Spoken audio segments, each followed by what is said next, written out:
Good afternoon, everyone. So it's great to be here on this beautiful Thursday afternoon. So I wanted to give you a bit of an update on what's happening, but I also wanted to talk about how we report profit. I've got my audio. I really should put my checklist up on the wall. So I got a question via email last night from Courtney Nolan.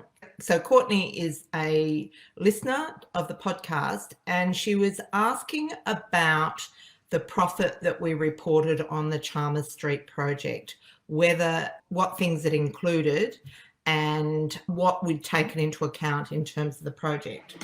And so I just wanted to go through how we report profit on projects. On a buy, renovate and sell project, so what we do is we take the purchase price and we include obviously the purchase price in our costs. We include the buying costs, which is any due diligence that we do, our solicitor, the searches, the stamp duty, the finance establishment fees. If you're using a broker, you may actually have to pay your broker to set up the deal, because a flip it's not consistent with their business model, because if the loan is paid off within 12 or 18 months, often the financial institution will claw back their commission. So it basically means that they're working for nothing.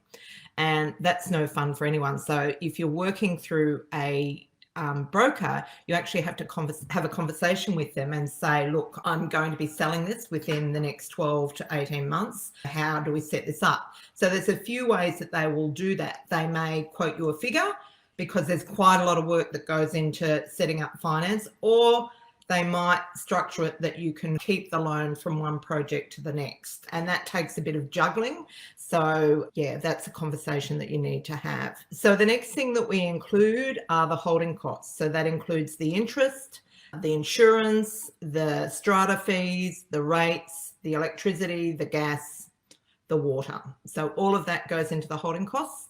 And then the next thing, set of costs that you need to include, the renovation costs. So if you've had to get council approval for anything, then that will be included in that. If you've had to use an engineer, if you're doing some taking out a wall, you'll include that. If you have to use a private certifier, that goes in. And then of course, all your trades and if you pay deposits, although you should get the deposits back. So often in apartment buildings, you have to pay a security deposit, but technically you should get that back, but all your trades and your materials. So that's all your renovation costs. And then you have to pay your selling costs, and selling costs include the agent's fees, the styling, getting the lawns mowed while it's on the market, your legals for selling, and anything else that you have to spend to sell the property. And then the last thing we need to consider is tax. Now, generally, we do not include income tax or company tax, depending on how it's structured, because that varies from project to project. So if you're doing a project on your own home, obviously you're not going to have tax. Well, technically you're not going to have tax, but I'll talk about that in a minute. And you might be doing it in a company structure, so it's company tax, not income tax. You might be doing it in a trust. So with the trust, it's different again, and it depends on each person's circumstances. So really, that is a very personal thing that is not included in our profit. But the taxes that are included in our profit are things like GST. So if your project, for example, our Wynnum project, we had to pay GST. That was paid on settlement of the block of land, and that was factored into the profit. The other tax that we factor in is land tax. So if it's the property set up as an investment property, then it's likely that you will have to pay land tax, and that is paid on the date of assessment. So if you own the property on the date of assessment, then that tax is taken into account. And so that's basically how we report profit. So basically everything, including some taxes, except for income tax. So, or company tax, whatever that is for you.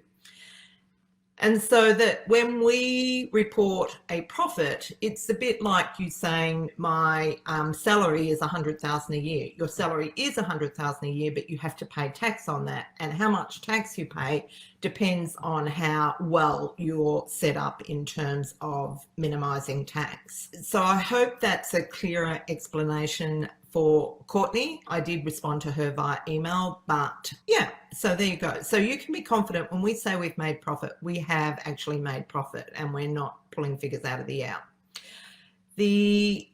On the topic of profit, I actually visited Canberra yesterday and I got to see Ali Jurick's project.